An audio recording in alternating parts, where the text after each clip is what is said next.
함께 만들어가는 따뜻한 세상, 라디오 서울 1650.com과 함께 더욱 아름답게 만들어가겠습니다. 캘리포니아에서 주택을 유지하는 비용이 팬데믹 이전과 비교할 때 4년 만에 32%나 급등한 것으로 나타났습니다. LA시 공원국이 어제 한인타운에서 취업 박람회를 개최했습니다. 한인 학생들을 포함해 많은 주민들이 참가했습니다.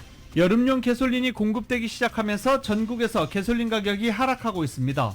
휴가철을 맞은 운전자들이 반기고 있습니다. 그동안 메뉴 가격을 인상하지 않거나 적은 인상폭을 보였던 인앤아웃 햄버거 체인이 결국은 시간당 최저임금 상승 영향을 받아 메뉴 가격을 인상했습니다. 바이든 대통령 아들인 헌터 바이든이 총기 불법 소지 혐의 재판에서 유죄를 판결받았습니다. 트럼프 전 대통령에 이어 바이든 대통령의 아들도 이렇게 유죄 판결을 받으면서 두 대선 후보 모두 사법 리스크로부터 자유롭지 못하게 됐습니다. 두 후보 간의 이해득실 분석이 다양합니다. 노동부는 5월 소비자 물가 지수가 전년 동월 대비 3.3% 상승했다고 밝혔습니다. 전문가 전망치를 하회했습니다. 연초 이후에 이어졌던 물가산 반등 우려가 작아지면서 연준이 연내 금리 인하를 개시하는 데 부담이 줄어들 것이란 기대에 무게가 실릴 전망입니다. 미국 정부가 인공지능에 사용되는 반도체 기술에 중국이 접근하는 것을 차단하기 위해 추가 규제 방안을 검토하고 있습니다. 미국의 최대 자동차 제조사 제너럴 모터스 GM이 미국 시장의 전기차 도입이 예상보다 더디게 진행됨에 따라서 올해 전기차의 생산과 판매량을 하향 조정했습니다. 미국이 우크라이나에 패트리엇 대공 미사일 시스템을 추가 지원하기로 했습니다. 젤렌스키 대통령이 요청한 지 한 달 만입니다. 하마스가 휴전 협상에 긍정적으로 임할 준비가 됐다며 수정안을 제시했습니다. 하지만 이스라엘은 하마스가 휴전을 거부했다고 일축했습니다. 전북 부안에서 규모 4.8의 강한 지진이 발생했습니다. 올해 발생한 지진 중 규모가 가장 큰 지진으로 역대 16번째로 큰 지진입니다. 더불어민주당 이재명 대표가 쌍방울 그룹의 불법 대북 송금 사건과 관련해서도 재판에 넘겨졌습니다. 제3자 뇌물 혐의 등이 적용됐습니다.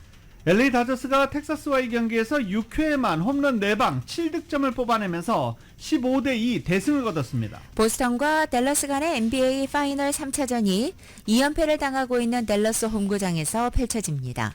오늘 뉴욕 증시 상승 출발하고 있습니다. 원달러 환율은 1376.2원으로 마감했습니다. 남가주는 오늘도 점차 맑아지겠고 LA 한인타운의 낮 최고 기온은 77도로 예상됩니다.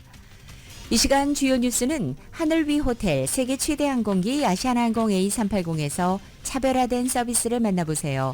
고국까지 편안하고 안전하게 모시는 아시아나항공 제공입니다.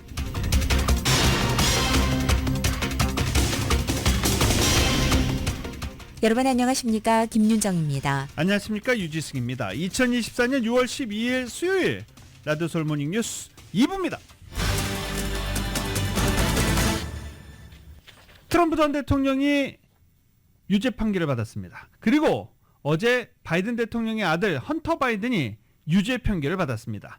헌터 바이든은 총기 불법 소지 혐의 재판에서 유죄를 판결받았습니다. 트럼프 전 대통령에 이어 바이든 대통령 아들도 유죄 판결을 받으면서 두 대선 후보 모두 사법 리스크로부터 자유롭지 못하게 됐습니다. YTN이 보도합니다.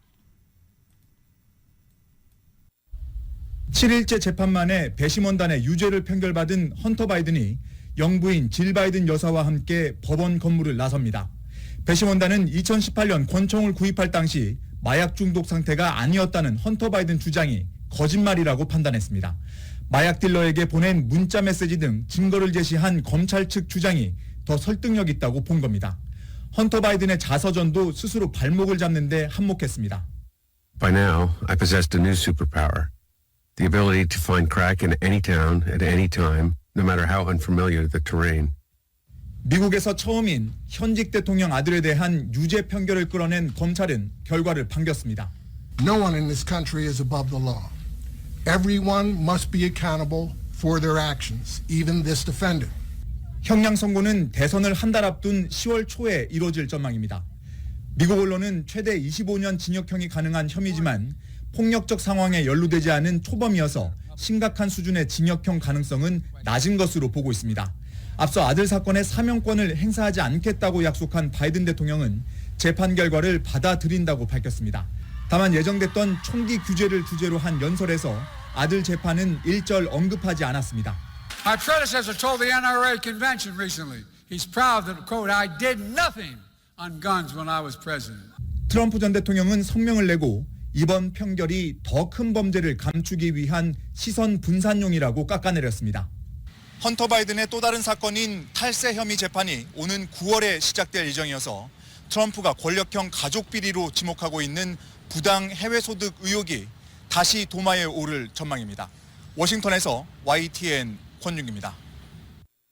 11월 대선에서 서로 상대를 맡게 되는 조 바이든 대통령의 차남 헌터 바이든이 불법 총기 소유 혐의로 유죄 판결을 받았지만 트럼프 전 대통령 측은 마냥 기뻐하지 않는 모습입니다.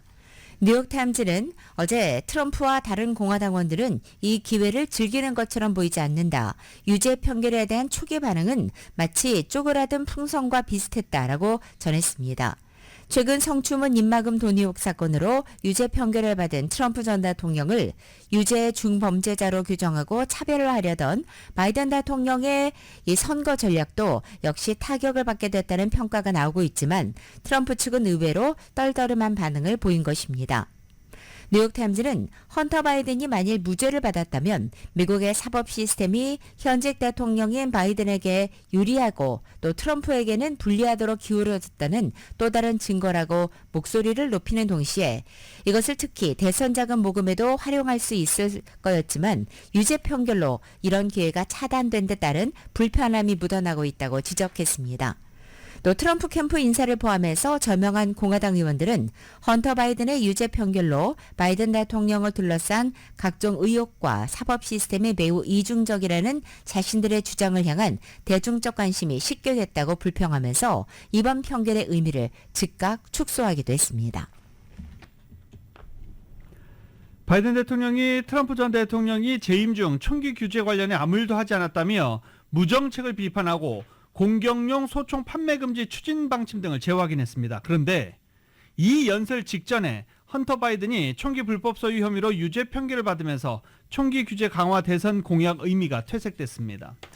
바이든 대통령은 총기 규제 옹호 단체 Every Town for Gun Safety 이 행사에서 내 전임자는 최근 전미 총기협회에서 나는 아무것도 하지 않았다고 자랑스럽게 말했다라고 비판했습니다. 그러면서 아무것도 하지 않으면서 상황을 더 악화시켰다고 말했습니다. 바이든 대통령은 총기 판매 시 신원 조회 확대 등의 내용이 담긴 총기 규제법이 2022년 통과한 이후 성과를 거론하면서 우리는 아직 할 일이 있다는 것에 모두 동의한다라고 말했습니다. 그러면서 공격용 소총 판매 금지, 보편적 총기 구매자 신원 조회 실시, 총기 제조업체에 대한 소송 면책 폐지 등등을 추진하겠다고 재차 밝혔습니다. 전해드린 대로 바이든 대통령의 이 총기 관련 연설은 오전 차남 헌터 바이든이 연방법원에서 총기 불법 소유 혐의로 유죄 판결을 받은 직후에 이루어졌습니다. 바이든 대통령은 연설에서 차남 사건에 대해서는 언급하지 않았습니다. 또 일정을 변경해 연설 직후 웰밍턴 사저로 이동하기도 했습니다. 오후에 정례 브리핑을 진행할 예정이었지만 헌터 바이든 판결 이후 일정도 취소했습니다. 이렇게 조 바이든 대통령이 워싱턴 DC에서 어제 불법 총기 거래와 총기 관련 범죄를 예방하기 위한 정부의 노력을 강조하는 연설을 했지만 연설 당일인 어제 총격 사건이 또 발생했습니다. 조지아주 대도시 애틀랜타 시내 푸드코트에서 어제 오후 총격 사건이 발생해 4명이 다친 것입니다. 아틀란타 시장은 X에 올린 글을 통해서 시내 피치트리 센터 푸드코트에서 총격 사건이 발생해 4명이 총상을 입었다고 전했습니다. 총에 맞은 4명 가운데 1명은 처음 총을 쏜 용의자였고 그 용의자도 총격을 받았다고 전했으며 총을 쏜 사람이 경찰인지 여부는 즉각 확인되지 않다고 밝혔습니다. 현재 총격 사건에 휘말린 4명은 모두 살아있다고 이 시장은 소개하기도 했습니다.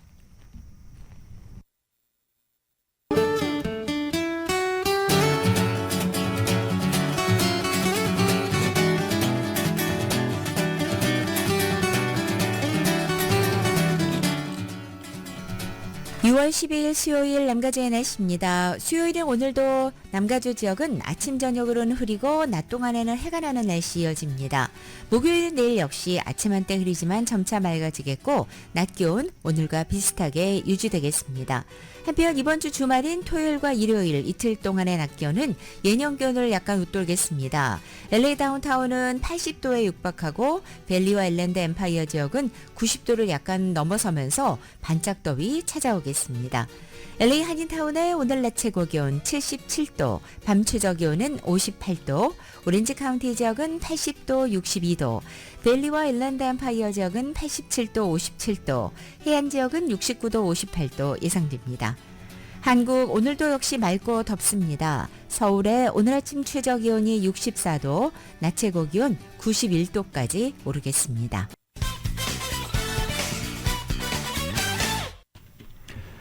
여름철 가솔린 평균 가격이 전국에서 다시 하락하고 있어서 운전자들에게 안도감을 주고 있습니다. 인앤아웃이 가격을 올렸다고 합니다. 네, 관련 소식 보도국이 전합니다. 여름철 가솔린 평균 가격이 미주 전역에서 다시 하락하고 있어 운전자에게 안도감을 주고 있습니다. 트리플 A에 따르면 월요일 전국 평균 가솔린 가격은 갤런당 약 3달러 44센트였습니다. 일주일 전보다 갤런당 약 9센트 내려갔으며 2024년 들어서 한 주일 사이 하락폭으로는 가장 큽니다. 또 한 달 전에 비해서도 19센트 이상 낮았고 지난해 같은 기간에 비해서도 갤런당 14센트 이상 낮았습니다. 물론 캘리포니아나 하와이는 가솔린 값이 비싸서 어제 갤런당 각각 4달러 93센트와 4달러 75센트를 기록했습니다. 전문가들은 전반적으로 최근 가솔린 가격이 하락한 이유를 적은 수요와 강한 공급, 그리고 세계적인 오일 값도 낮은 영향에 따른 것으로 봅니다. 팬데믹 이전에는 메모리얼 데이 이후 여름부터 가솔린 수요가 크게 증가하기 시작했습니다. 더 이상은 그런 추세가 이어지질 않습니다. 또 러시아의 우크라이나 침공 이후 높은 가솔린 가격과 지속된 인플레이션으로 사람들의 운전 습관이 바뀌기도 했고 연료 효율성이 높은 자동차나 전기자동차의 증가도 가솔린 소비가 줄어든 원인입니다. 가격이 다시 올라갈 가능성에 대해 장담하는 전문가는 없습니다. 예상치 못한 국제적 사건이나 허리케인 등으로 정류소의 문을 닫아야 하는 비상사태도 발생할 가능성이 있기 때문입니다. 햄버거 체인 업체 인앤아웃이 캘리포니아주의 패스트푸드 업체 근로자의 최저임금이 인상된 지 2달 만에 또 버거값을 올렸습니다. 유명한 패스트푸드 체인의 사장 린시 스나이더는 KTLA와 인터뷰에서 지난 4월 최저임금 인상법이 발효됐을 당시부터 값을 낮추려고 노력했다고 말했습니다. 경쟁업체가 10% 이상 올렸을 때도 인앤아웃은 버거 한 개 당 25센트, 드링크 한 잔에 5센트를 올렸다고 강조했습니다. 그러나 최근 다시 가격을 올릴 수밖에 없었고 따라서 LA 카운티의 인앤아웃 더블 콤보는 현재 한 개당 지난해에 비해 76센트가 오른 11달러 44센트입니다. 캘리포니아주 패스트푸드 업체의 최저임금은 지난 4월 1일부터 시간당 16달러에서 4달러가 오른 20달러입니다. 라디오 서울 보도국 뉴스룸입니다. LA시 공원국이 어제 LA 한인회 후원으로 취업박람회를 개최했습니다. 이은 기자가 다녀왔습니다. LA 공원국이 여름방학을 앞두고 공원 관련 일을 할 사람을 모집하기 위해 LA 한인타운에서 취업박람회를 열었습니다. 11일 서울국제공원에서 열린 취업박람회는 LA 한인회가 후원했고 공원국 관계자는 참가한 한인들의 이력서를 현장에서 확인하고 일자리를 주선하기도 했습니다. 로만도락 LA 공원국 레크리에이션 PR 디렉터는 채용된 사람은 공원국에서 관리하는 공원에서 레크리에이션 강사나 안전요원 또는 어시스턴트로 일한다고 밝혔습니다. Our GM, Jimmy Kim, he started out, he's a general manager now of the Recreation and Parks Department. He started out as a lifeguard. And so, as many of our senior staff, 나아가 이번 취업박람회에 마련된 직종은 대부분 파트타임이지만 방학이 끝나면 계약을 연장해 풀타임으로 전환될 수 있다고 말했습니다. 풀타임으로 전환된 뒤에는 공원국 이외에 LA시 당국 또 다른 분야에서 일할 수 있는 기회가 있다면서 따라서 공원국에서 일을 시작하는 것은 매우 큰 발전 가능성이 있다고 덧붙였습니다. 공원국 취업박람회를 후원한 LA 한인회의 제임스 한 회장은 이번 취업박람회를 열게 된 계기는 한인 젊은이들을 비롯한 한인들이 시정부 관련 직종의 파트타임으로 시작해 점차 LA시 공무원으로 커리어를 발전시킬 수 있기 때문이라고 말했습니다. 우리 한인분들은 공무원에 대한 꿈은 꾸시는데 어디부터 시작하실지 모르시는 분들이 많으셔가지고 일단은 LAC 공원 쪽에서 이제 지금 일단 인력이 많이 부족하니까 여기다가 이제 애플리케이션을 넣어보시고. 이번 행사에는 수십여 명의 한인 참가자들이 참석했고 참가자 대부분이 고원국에서 자신의 또 다른 커리어를 차근차근 쌓아가는 도전을 하고 싶다고 입을 모으며 이번 박람회가 미래에 큰 도움이 될 것이라고 말했습니다. 한 여성 참가자입니다. 네, 제가 지금 관심 있는 것이 레크레이션이에요. 그래서 아이들이나 어른들 또 레크레이션 하는데 리프레시 하는 일들을 제가 조금 더 많이 도와서 같이 활력 있는 생활을 하고 싶어요. 한 한인 남성은 과거 레크레이션 관련 업무를 한 경험을 살려서 고원국에서 일자리를 찾기로 결심했고 이번 취업 박람회에서 자신의 적성을 살릴 수 있는 기회를 잡고 싶다는 포부를 밝혔습니다. 과거에 했던 그 춤하고 노래를 했었었는데 좀 더 복지적인 그런 면에서 사람들에게 도움을 주고 그렇게 하고 싶어서. 오늘 취업 박람회에는 한인뿐 아니라 다인종 주민들이 참석했고 LA 고원국 측은 앞으로도 이 같은 취업 박람회가 개최될 예정이라고 밝혔습니다. 라디오설 뉴스 이은입니다. 캘리포니아에서 주택을 유지하는 비용이 팬데믹 이전과 비교할 때 4년 만에 32%나 급증한 것으로 나타났습니다. 개인 금융 사이트 뱅크레이시 각 주별 중위 주택을 기준으로 집계한 단독주택 유지비용 조사에 따르면 지난 3월 중 캘리포니아 단독주택의 중간 가격은 84만 8,300달러였고 이에 따른 연간 주택 유지 비용은 2만 8,790달러로 전국에서 두 번째로 높았습니다. 캘리포니아의 주택 유지 비용 평균을 항목별로 보면 연간 수리 비용이 16,000여 달러로 가장 높았고 재산세 6,000여 달러에 달했습니다. 이어 전기와 가스 등 에너지 비용 1,986달러, 주택보험료 1,572달러, 케이블, 인터넷 등 1,400달러 순이었습니다. 이 같은 주택 유지 비용은 팬데믹 전인 2020년에 비해서 32%가 오른 것으로 전국에서 8번째로 높은 증가폭이었습니다. 지난해 4월부터 LA에서 발효된 ULA 발의안에 따른 일명 맨션세의 적법성 논의가 재점화되면서 부동산 정개계에 불만을 사온 이 규정이 무효화될 가능성에 대해 관심이 높아지고 있습니다. 부동산 전문 온라인 매체인 리얼딜에 따르면 제구 연방순회항소법원은 LA시의 맨션세에 대한 위헌 소송 항소심을 심리하기로 하고 오는 10월부터 또 정식 변론을 들을 예정이라고 밝혔습니다. 앞서 LA의 맨션세 부과가 위헌이라면서 뉴캐슬 코트야드와 하워드 자비스 납세자 연맹이 LA 칸츠 수피리어 법원에 소송을 제기했었지만 기각됐었고 이 원고 측이 이에 대한 항소를 제기해서 이번에 연방항소법원에서 이 소송이 받아들여진 것입니다. 맨션세는 지난 2022년 11월 주민 찬반 투표로 통과된 주민 발의안 ULA에 따른 것입니다. LA시 관할 지역에서 500만 달러에서 1000만 달러 사이 부동산 거래에는 4%, 또 1000만 달러 이상 거래에는 5.5%의 추가 양도세를 부과하는 내용입니다. 고급 주택은 물론이고 상업용 건물과 아파트 등에도 적용되는 이 세금은 저가 주택 공급과 노숙자 예방 프로그램 재원 마련을 위해서 도입됐습니다. 하지만 LA시에서 고급 주택이나 아파트, 상가 건물 등의 거래가 냉각돼 부동산 시장에 타격을 줄 것이라는 우려가 제기되기도 했습니다.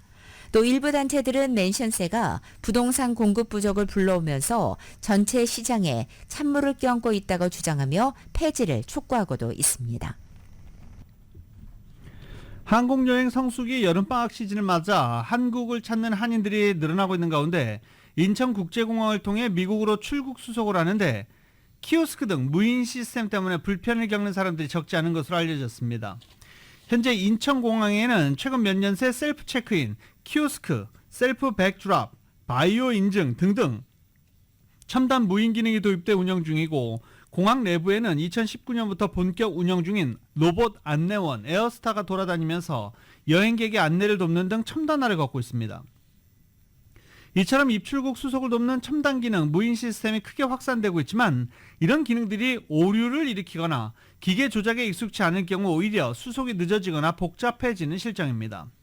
최근 한국을 다녀왔다는 한인 김모 씨는 인천공항에 내려 입국 수속을 하는데 입국 심사가 사라져 수속은 빨랐다며, 하지만 다시 미국으로 출발할 때는 키오스크 등 무인기기를 쓰려니 그 내용도 복잡하고 시간도 오래 걸렸다라면서 당황스러워했습니다. 그동안 체크인 카운트에서 여권만 보여주고 가방만 붙이는 데 익숙해 있다가 출국 수속 따로, 짐 붙이는 과정 따로 하는 바뀐 시스템이 비효율적이라는 목소리입니다. 이와 관련해서 한 여행사 대표는 짐 붙이는 키오스크가 따로 생겨서 승객들 출국 수속 시간이 줄어드는 게 아니라 오히려 더 오래 걸리게 됐다라면서, 특히 시력이 좋지 않은 시니어들의 경우 여권 번호나 출발 확인 번호를 읽는 것도 힘들고 영어를 잘 못할 경우 더 어려움을 겪고 있다라고 말했습니다. LA 한인회가 클라리스 헬스와 일리니아 메디컬 이미징과 함께 5차 무료 여성 종합 건강검진을 진행합니다. 예약 순으로 선착 30명에게 제공되며, 한인회는 바로 어제 날짜인 11일부터 예약 접수를 시작했다고 밝혔습니다. 이번 무료 검진 행사는 오는 21일 금요일 오전 8시부터 LA 한인회관에서 진행됩니다. 이번 검진 행사에서도 보험 여부 또는 이민 신명과 관계없이 자궁경부암과 유방암, 요로감염, 각종 부인과 질환 상담 등 모두 7가지 검사를 무료로 제공합니다. 21세 이상 65세 이하 여성들을 대상으로 하고, 유방암 검사의 경우에는 40세 이상 65세 이하 연령대가 받을 수 있습니다. LA 한인회에 따르면 검진 당일 전문 검진 의료 장비를 갖춘 이동식 버스에서 검사가 이루어지고, 검사 결과는 각 당사자에게 개별 통보됩니다. 아시아계와 유대계를 혐오하는 내용의 인종증오 문자로 한 여성을 지속적으로 괴롭히며 스토킹한 남성이 3년 7개월의 징역형을 선고받았습니다. 연방검찰은 놀스리지에 거주하는 올해 35살 앤드레 모로 레크너가 스토킹 혐의로 센트럴 연방법원 데일 피셔 판사로부터 징역형을 선고받았다고 전했습니다. 검찰에 따르면 그는 한 유대인 여성에게 지속적으로 위협적인 증오 문자 메시지를 보냈습니다. 이 중 아시안 증오 메시지도 다수 확인됐는데, 피해자와 그의 가족은 언제가 될지 모르는 가해자의 실제 물리적 공격으로 인해 크게 다치거나 죽을 수도 있다는 두려움 속에 살아야 했다고 검찰은 강조했습니다. 한인 고교 졸업생이 육사와 공사회사 등 미국의 3대 사관학교에 모두 동시에 합격해 화제가 되고 있습니다. 주인공은 오리건주 차터 아카데미 졸업반인 아이작 최 군으로 3대 사관학교에서 모두 합격증을 받은 최근은 최종적으로 육사인 웨스트포인트 입학을 결정했고, 육사에서 생명과학을 전공하는 한편 펜싱팀에서 활동할 계획입니다. 이에 앞서 최군은 2024년도 내셔널 메리 스칼라십 장학생으로도 선발되기도 했습니다. 2017년부터 노스웨스트 펜싱 센터에서 에페 종목 펜싱 선수로 활동했고, 또 유스 임팩트 카운슬 활동을 통해 리더십 개발에도 힘쓴 것으로 알려졌습니다. 2억 2,100만 달러짜리 파워볼 잭팟 터졌습니다. 그런데 뉴저지주에서 터졌습니다. 이러면 약간 좀 안 터지는 분들도 많으시죠. 캘리포니아 아니야, 다행이야, 이러신 분들도 있습니다. 뉴저지주 복권국에 따르면 파워볼 추첨 결과 뉴저지에 있는 프리트 푸드마켓에서 판매된 복권이 2억 2,100만 달러 상금이 걸린 1등에 당첨됐다라고 밝혔습니다. 여러 가지 세금을 제하면 약 7,100만 달러를 손에 쥘 것으로 보이고 있습니다. 이 복권을 판매한 직원에 따르면 1등 당첨자는 단골 손님 스쿨버스 운전사로 알려졌습니다. 스쿨버스 운전사 한 명이 없어지겠네요. 메릴랜드주 볼티모어항이 교량 붕괴 11주 만에 운영을 정상화했습니다. AFP 통신에 따르면 미 육군 공병단과 해군 인양 잠수부들은 항로 복원을 위해서 타캅스코강에서 약 5만 톤의 잔해를 제거했다고 사고 대응 사령부가 어제 밝혔습니다. 이를 통해 지난 10일부로 정상 운행이 가능한 것으로 확인됐습니다. 중국에서 미국인 4명이 대낮에 괴한한 공격을 받고 병원으로 옮겨졌다라는 소식 어제 전해드렸죠. 중국은 우발적인 범행이다라고 말하면서 일단 용의자는 붙잡힌 것으로 알려졌습니다. Y10입니다. 중국 지린시에 위치한 유명 관광지 베이산 공원입니다. 미국인들이 땅바닥에 누워 고통을 호소하고 있습니다. 한 남성은 상의의 절반 이상이 붉은 기록을 들었습니다. 지난 10일 중국 베이산 공원에서 미국인 4명이 흉기를 든 괴한의 공격을 받았습니다. 이들은 미국 아이오와주에 있는 코넬 칼리지 소속 강사 4명인데 중국 대학과의 교환협력 프로그램 일환으로 지린성에 머물고 있었습니다. 대학 측은 피해 강사들이 자매 결혼을 한 중국 베이화 대학을 방문 중이었다며 베이화대 교직원들과 함께 공원을 방문했다 심각하게 다쳤다고 밝혔습니다. 이들은 병원으로 옮겨져 치료를 받는 중으로 생명에 지장은 없는 것으로 알려졌습니다. 미국 국무부는 성명을 내고 보도를 통해 해당 사건에 대해 인지하고 있다며 상황을 예의주시하고 있다고 밝혔습니다. 외국인 혐오 범죄 아니냐는 우려가 나오는 가운데 중국 외교부는 우발적 사건이라는 점을 강조했습니다. 외신들은 경찰이 55살 추이라는 성을 가진 중국인 남성을 체포해 조사하고 있다고 보도했습니다. AP통신은 경찰의 말을 인용해 이 남성이 공원에서 걷다가 외국인들과 부딪힌 뒤 범행을 저질렀다고 전했습니다. YTN 김지한입니다.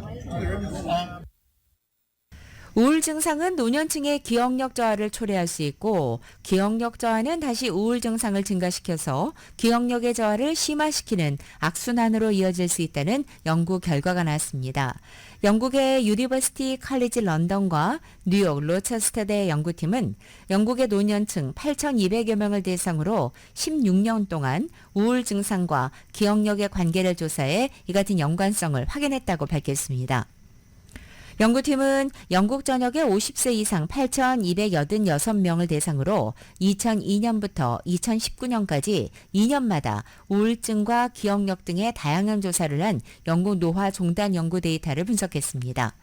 그리고 이 연구 데이터를 분석해 본 결과 시작 시점에 우울 증상이 심한 사람일수록 그 이후에 기억력 저하가 빠르게 나타날 가능성이 커졌고 시작 시점에 기억력이 낮은 사람은 우울 증상이 더 심해질 가능성이 높은 것으로 나타났습니다. 또 연구기간에 우울 증상이 더 많이 증가한 참가자가 기억력 역시 더 빠르게 저하될 가능성이 컸고 같은 기간 기억력이 더 빠르게 나빠진 참가자가 우울 증상이 급격히 증가할 가능성이 더 높았습니다. 연구팀은 우울증과 관련된 세로토닌, 도파민 수치 저하 같은 신경화학적 불균형과 기억 담당을 하고 있는 뇌 영역의 구조적 변화, 새로운 연결을 형성하는 뇌기능 장애 등이 바로 이 기억력에 영향을 미치는 것으로 추정했습니다. 또 기억력 저하는 좌절감이나 자신감 상실, 무능감으로 이어져서 우울증을 유발할 수 있고 일상적인 기능과 또 사회적인 상호작용을 저해해서 사회적 고립과 우울증으로 다시 이어질 수 있다고 덧붙였습니다. 한 유치원 선생님이 아픈 제자를 위해 자신의 간 일부를 기증하기로 해서 화제가 되고 있습니다. 그 밖에 전 세계 화제 소식 KBS가 묶었습니다. 뉴욕주에 살고 있는 5살 어린이 에즈라 토책. 발랄한 모습이지만 태어날 적부터 만성 간 질환을 앓고 있었다고 하는데요. 간 기능이 점점 저하되면서 병원에선 이식이 필요하다고 진단했고 에즈라는 간 이식 대기자 명단에 이름을 올렸습니다. 몇 주간의 기다림 끝에 에즈라에게 간 기증 의사를 밝힌 사람이 나타났는데요. 2년 전 한 타가 시설에서 에즈라를 만났던 유치원 교사 커리사 비셔였습니다. 그녀는 지난 3월 에즈라 어머니의 SNS를 통해 이 같은 사실을 알게 된 뒤 직접 병원을 찾아가 이식 적합 검사를 받았다고 하는데요. 지난달 마침내 최종 적합 판정을 받은 겁니다. It was like 3 in the afternoon and they called me and they told me I had been approved and I was really excited. 기쁜 소식과 함께 에즈라의 집을 방문한 피셔. 그녀의 손에는 에즈라, 내 간을 같이 쓸래? 라고 적힌 팻말이 있었고요. 에즈라의 가족은 매우 기뻐했다고 합니다. 미국 워싱턴 포스트는 늦어도 다음 달 말에는 수술이 이루어질 거라고 전했습니다. 수상 비행기 한 대가 수면 위에서 이동합니다. 잠시 뒤 보트 한 대와 충돌하더니 붕 날아오르고 이내 물속으로 곤두박질 칩니다. 캐나다 밴쿠버의 콜하버에서 지난주 토요일 벌어진 일인데요. CBC 등 현지 언론들은 수상 비행기가 이륙하려던 도중 발생한 사고라고 전했습니다. 비행기에 탑승한 사람들은 다치지 않았지만 보트에 타고 있던 사람들은 심각한 부상을 입고 인근 병원에서 치료 중인 것으로 알려졌습니다. 수상 비행기 회사는 해당 사고에 대한 정보를 수집하기 위해 관계 당국과 협력하고 있다고 CBC는 전했습니다. 한 해변 위 헬리콥터에서 누군가 내려와 해변에 서 있는 두 사람을 데리고 갑니다. 이들의 옆에는 도와달라는 뜻의 헬프가 쓰여 있죠. 미국 캘리포니아의 한 해변에서 현지 시각 일요일 생긴 일인데요. 구조된 두 사람은 카이트 서핑을 즐기다가 조난당한 것으로 알려졌고요. 근처 바위를 이용해 도와달라는 글을 남겼고 인근을 지나던 헬리콥터에 타고 있던 누군가가 이걸 발견해 구조당국에 연락을 취한 겁니다. 이에 캘리포니아 소방당국이 출동해 구조에 나선 건데요. 소방당국 관계자는 미국 폭스뉴스에 해변이 다소 외진데다가 밀물이 들어오고 있어 접근이 어려웠다고 전했습니다. 또 구조된 두 명은 다친 곳 없이 무사했다고 하네요. 지금까지 월드플러스였습니다.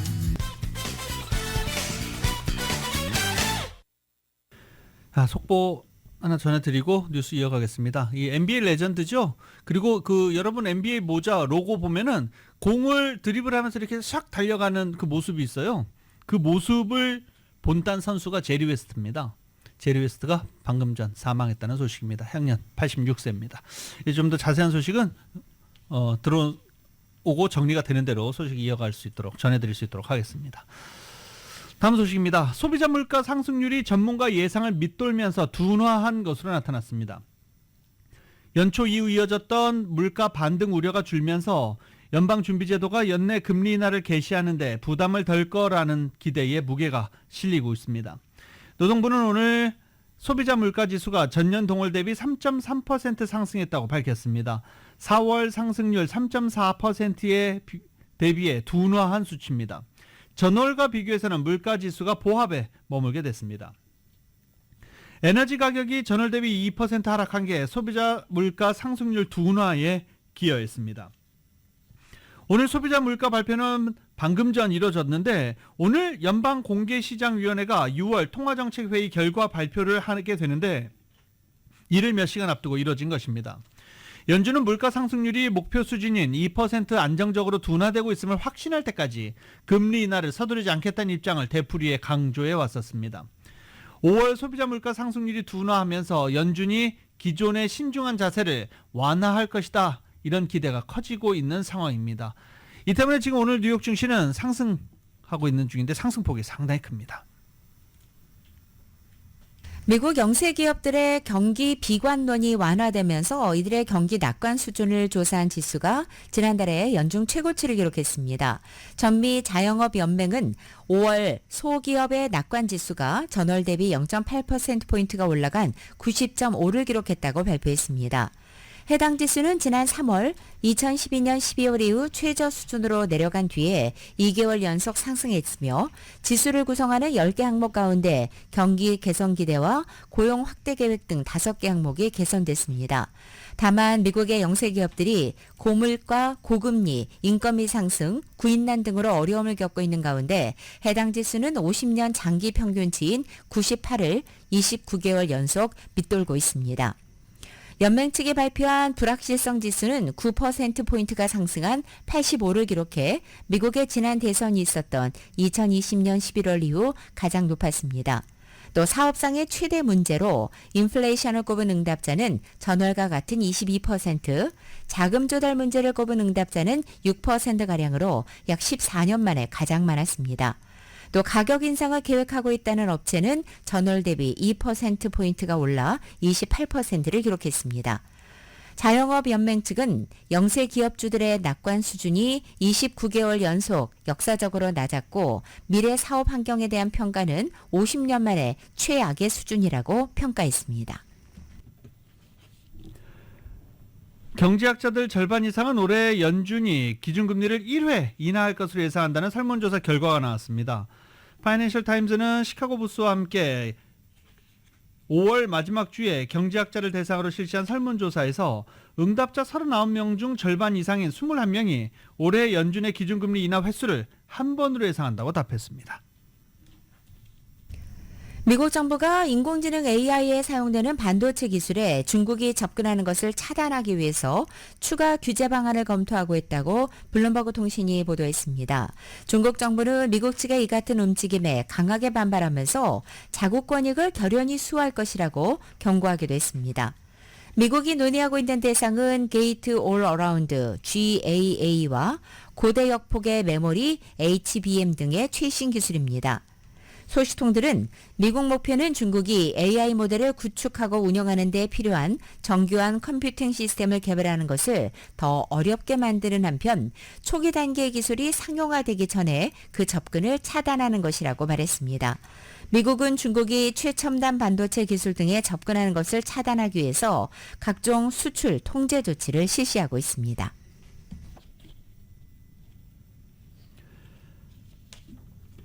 대형 미디어 그룹 파라마운트 글로벌이 헐리우드 제작사 스카이댄스와 합병하는 안이 유력하게 논의됐지만 결국 파라마운트 이사회 측의 반대로 무산됐습니다. 월스트리트저널과 블룸버그 통신은 파라마운트와 스카이댄스가 합병 협상을 종료하기로 했다라고 전했습니다. 파라마운트 지배주주인 내셔널 어뮤즈먼트의 지분을 17억 달러의 현금으로 인수하고 주식 거래를 통해 파라마운트를 스카이댄스에 합병하는 안을 제안했는데 주주총회에서 결렬됐습니다. 프랑스와 독일 등에서 집권당이 참패하고 극우 세력이 약진한 유럽의회 선거의 여진이 유럽 대륙을 흔들고 있습니다. 특히 파리 올림픽을 6주 앞둔 프랑스에서는 27년 만에 동거 정부가 등장할 가능성이 커지고 있습니다. 자국 우선주의를 세운 극우 세력의 영향력이 이렇게 확대되면서 우크라이나 지원 정책에도 변화가 있을지 주목됩니다. YTN의 보도입니다. 독일에서 열린 우크라이나 재건회의에서도 극우 정당이 돌풍을 일으킨 유럽의 선거 결과가 도마 위에 올랐습니다. 독일에선 노골적으로 친러시아 행보를 보이고 나치 옹호 논란에 휩싸였던 독일 대한당이 2위를 차지했습니다. 숄츠 독일 총리는 선거 결과에 흔들리지 않고 우크라이나를 지원하겠다고 강조했습니다. 유럽연합의 지원이 절실한 젤렌스키 대통령은 러시아의 패배가 공동의 이익이라고 호소했습니다. 프랑스에선 마크롱 대통령이 조기 총선이라는 승부수를 던졌지만 3주 안에 판세를 뒤집긴 쉽지 않은 상황입니다. 최근 여론조사에서 집권당 연합의 지지율은 극우 세력인 국민연합은 물론 좌파연합에도 밀렸습니다. 국민연합은 중도 우파인 공화당의 지지까지 확보하며 세력을 더욱 키우고 있습니다. 29살의 나이에 차기 총리로 급부상한 바르델라 국민연합 대표는 우크라이나 지원 중단과 불법 이민 금지 등을 약속하며 극우 돌풍을 주도해왔습니다. 이에 따라 소속 정당이 다른 대통령과 총리가 공존하는 동거 정부가 27년 만에 다시 등장할 가능성이 커지고 있습니다. 자칫 내각 구성이 지연되면 파리올림픽 개막까지 정치적 혼란이 이어질 수 있다는 우려가 나오고 있습니다. YTN 유튜버입니다.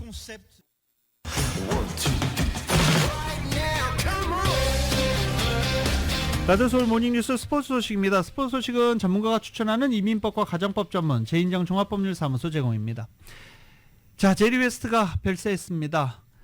LA 클리퍼스 구단이 공식 발표했습니다. 향년 86세입니다. 1960년부터 74년까지 레이커스에서 활약했던 고인은 당대는 물론 역대 최고 가드 중 한 명으로 꼽힙니다.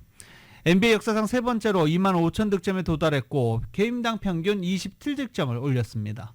레이커스를 9차례 NBA 챔피언 결정전으로 이끌었고 그리고 1971-72 시즌 우승 반지를 끼기도 했습니다. 1969년에는 팀이 준우승했는데도 최우수 선수로 뽑힐 정도로 압도적인 활약을 했었습니다. 아까도 말씀드렸죠. 드리블하는 모습을 형상화한 NBA 로고에 영감을 준 모델 제리 웨스트입니다. NBA에서의 활약, 1960년 로마 올림픽 대표팀 금메달 공로로 각각 농구 명예의 전당에 2차례 헌액됐고 올해 공로자 자격으로 또 한 차례 헌액될 예정이었습니다. 은퇴 후에는 레이커스에서 단장과 경영 부사장을 역임했고 멤피스 그리즐리스 단장을 거쳐서 마지막으로 LA 클리퍼스 임원으로 재직했습니다. 때문에 사망 소식 오늘 클리퍼스에서 공식 발표가 됐습니다. 제리 웨스트 그리고 또 한국인 장인어른 한 이렇게도 불리고 있죠. 왜냐하면 미셸 위의 시아버지가 제리 웨스트입니다. 한국 축구대표팀 주장 손흥민이 중국 선수들은 물론이고 중국 관중들에게도 월드스타의 실력과 품격을 제대로 보여줬다는 평가입니다. 과하게 도발하는 중국 관중들을 재치 있게 대응했고 한국 대표팀을 월드컵의 마지막 관문인 3차 예선으로 이끌어냈습니다. KBS의 보도입니다. 손흥민이 이강인의 패스를 놓치자 중국 관중들의 야유가 쏟아집니다. 처음에는 가볍게 웃음 짓던 손흥민, 잠시 뒤 관중들을 향해 두 손으로 3대0 표시를 보여줍니다. 지난해 11월 중국 원정에서 3대0 승리를 기억하라는 뜻이었습니다. 그런 상황 속에서 저도 좀 여유롭게 대처하고 싶었고 작년에 저희가 또 원정 가서 3대0으로 이긴 것들이 갑자기 기억들이 떠올라서 그렇게 제스처를 한 것 같은데 제 입장에서는 흥분하지 않고 차분하게 잘 받아들인 거라고 생각을 하고. 손흥민은 경기 내내 욕까지 서슴지 않는 중국 관중들의 도발과 소림 축구 중국의 거친 반칙에 시달렸습니다. 하지만 종료 휘슬이 울리자 탈락 위기에 놓여 울고 있는 중국 골키퍼를 찾아가 따뜻하게 안아줬습니다. 경기 뒤 그라운드를 돌 때도 야유를 퍼붓던 중국 관중들을 향해 친절히 인사했습니다. 정말 재밌는 시즌이었고 또 선수로서 한 단계 성장할 수 있는 시즌이었다라고 생각을 하고 한국에서 이렇게 마무리 경기를 할 수 있게 돼서 너무나도 기뻤고. 손흥민의 활약 속에 이강인의 결승골로 승리한 대표팀은 월드컵 본선의 최종 관문인 3차 예선 톱시드를 확보해 일본과 이란 등 강적들을 피할 수 있게 됐습니다. 중국은 탈락 직전까지 갔지만 태국이 싱가포르에 대승을 거두지 못해 간신히 3차 예선에 턱걸이했습니다. 김도훈 임시감독 체제를 마무리한 대표팀은 오는 9월 3차 예선이 시작되기 전까지 정식 사령탑을 선임해 2026년 북중미 월드컵을 향한 마지막 장정에 돌입합니다. KBS 뉴스 김기범입니다. 인도네시아 축구대표팀을 이끌고 있는 신태용 감독이 또 한 번 매직을 부렸습니다. 신 감독은 FIFA 랭킹 134위 인도네시아를 사상 처음으로 월드컵 3차 예선으로 이끈 것입니다. KBS입니다. 경기장을 가득 메운 홈팬들의 열띤 응원 속에 필리핀을 맞은 인도네시아. 인도네시아는 전반 32분 톰 하예의 강력한 중거리포로 필리핀의 골망을 흔들었습니다. 그리고 후반 리도가 헤더로 추가 골을 터뜨리며 2대0 완승을 거뒀습니다. 인도네시아가 조 2위를 확보하며 사상 처음으로 월드컵 3차 예선에 진출하는 순간이었습니다. 관중들은 일제히 신태용 감독을 연호했습니다.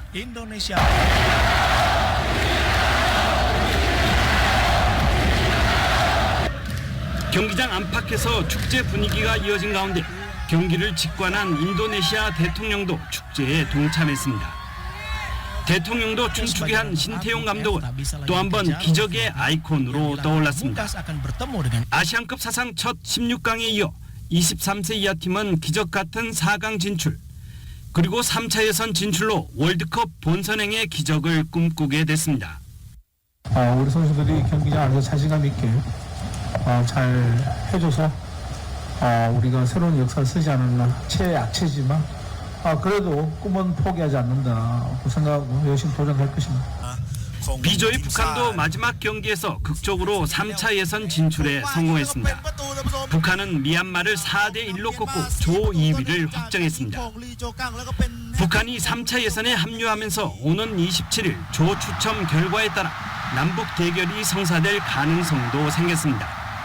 9월부터 시작되는 3차 예선은 6개 팀이 3개 조로 편성돼 조 1, 2위는 본선에 직행하고 조 3, 4위는 4차 예선을 치릅니다. KBS 뉴스 이성훈입니다. 어제 LA 다저스가 텍사스와의 경기에서 6회에만 홈런을 4방을 터뜨리면서 7득점을 올리고 15대2로 결국 대승을 거뒀죠. 이런 다저스, 그래도 또 2실점을 했어요. 다저스 지금 내야가 상당히 불안한 상황입니다. 그런데 LA 다저스가 케빈 비지오를 트레이드를 통해 영입했습니다. 굉장히 반가운 소식이에요. 저희가 생각할 땐 반가운 것 같거든요. 네. 내야 수비가 좀 단단해질 것으로 기대를 해보겠습니다.